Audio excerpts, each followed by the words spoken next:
Hey everyone, welcome back. Just saw the 8th episode of Bates Motel, and while it wasn't the greatest episode, it by far wasn't the worst. I found it to start off pretty weak, and I was kind of iffy about it, and around the middle it really started to pick up, and it got a lot better, and it ended on a strong note. So there, let's just jump right in. One of the things I really strongly like about the series is Emma. I really like her character.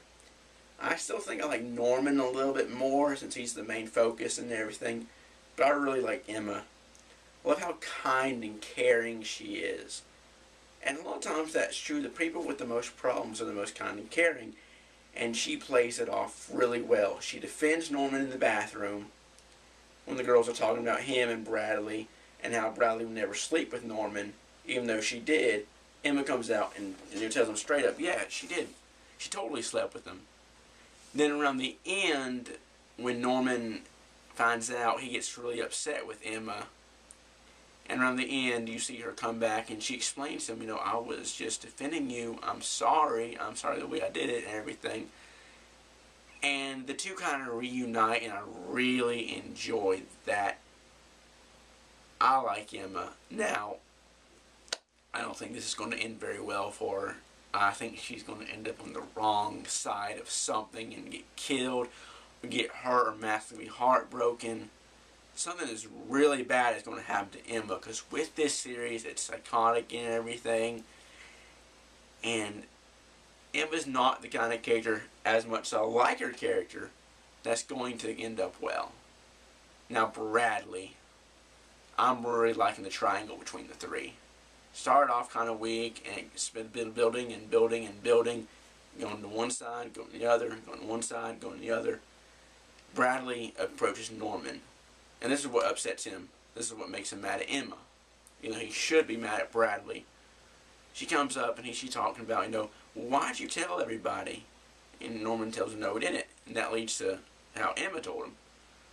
And Bradley's like, she's blaming Norman, yada, yada, yada. And I'm like, you know what? It's your fault, bitch.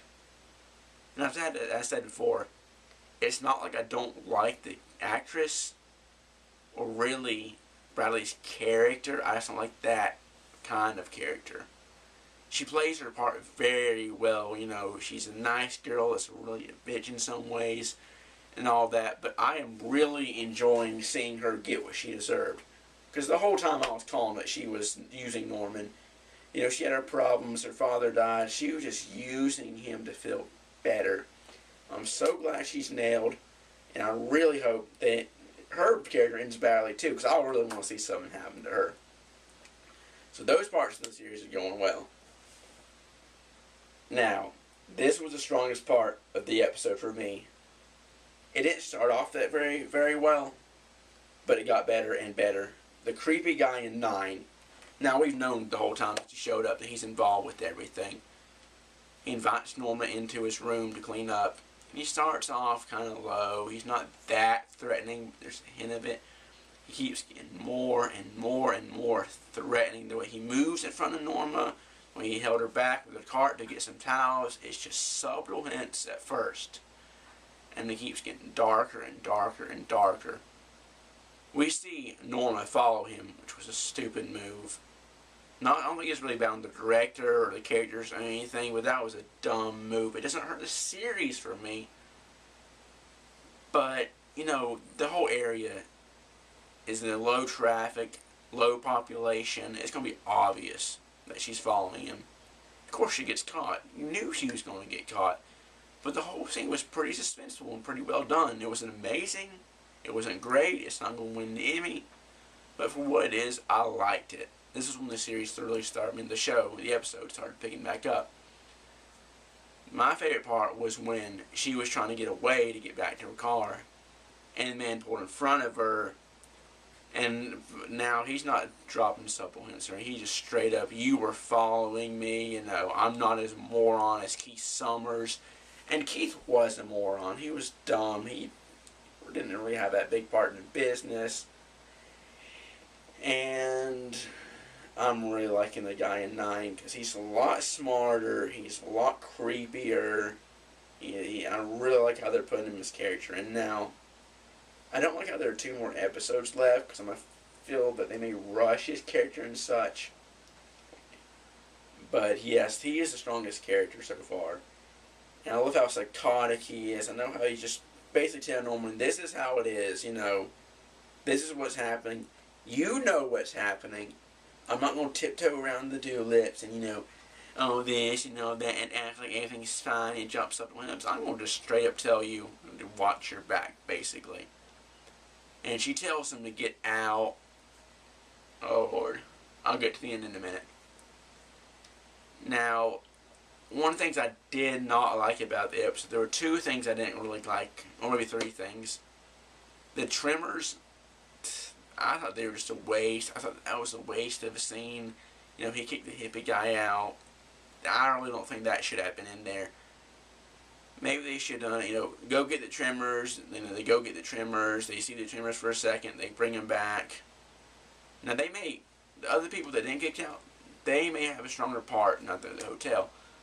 But I think they spent too much time on that, and it just wasn't that well done. Nor was the fight between the new guy that Dylan's working with. It wasn't done very well. It looked pretty fake. It happened too fast. And another thing was I'm not really liking the taxidermy angle. This might come up with something. It might evolve into something that I really like, but so far, I think it's just something they tacked on Norman to make him weirder, make him darker, make him more of a freak. And I really don't like that. Those were the 3 things that really set me off about this episode, even though overall I really enjoyed it. Now, psychiatrist. We obviously know that Norman need psychiatry. And I love his call about how controlling she is, and how weird she is, and how she's controlling Norman. She has to have that sense of control, because deep down, she has no control. And I love her reaction. I'm sure some people could say it was bad acting, but I don't think it was. I like how she did it. You could tell that she was insecure. She'd been calling her bluff. She knew it. She did not want to admit it. She was like, oh, this and stuff. I didn't like the whole, what's up, girlfriend, or no way, girlfriend finger thing, but that's just a small nitpick. I really think that's going to start breaking her down, and it's great. I love how her reaction to that. It was a great call, and I'm hoping they bring the psychiatrist into it more.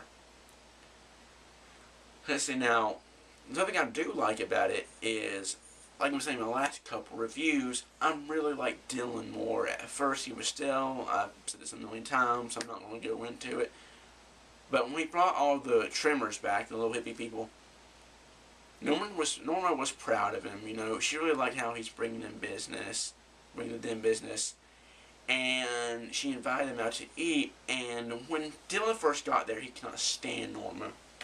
He hated her for what she did in the past and everything. But now they're strengthening, the whole family's strengthening, and they're becoming together with a bond. And I'm really liking that, because I think that might lead up to something really nice, something epic. Especially with only 2 episodes left, which I don't like and I do like, because they're going to have to end everything. And as long as they don't rush it, as long as they time everything well, and as long as there's a new season, which I really hope there is, and I think, don't quote me on this, but I read somewhere, I believe they are. I have to look into that. So, yeah. Now, the ending. Yes. The ending of this episode was great. When Norma walked in the house that something bad was going to happen. And you didn't know, was the guy from number 9 going to be in the house? Was he going to attack her? You didn't know, but you knew something bad was going to happen. And honestly, I never saw it coming. She goes in the room, and Shelby's body is there.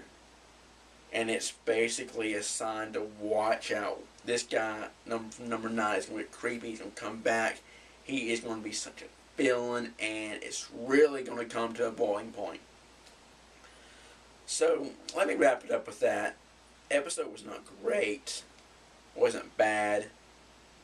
But it really started to go up to where I think the last 2 episodes are really going to end well and do well. Even though I don't like the fact that they're only 2 episodes, it's honestly because I like the series and I want to see more of it. So, they have a second season, that's great. If not, then it'll be one of those shows that it only had one season, but that one season was pretty good.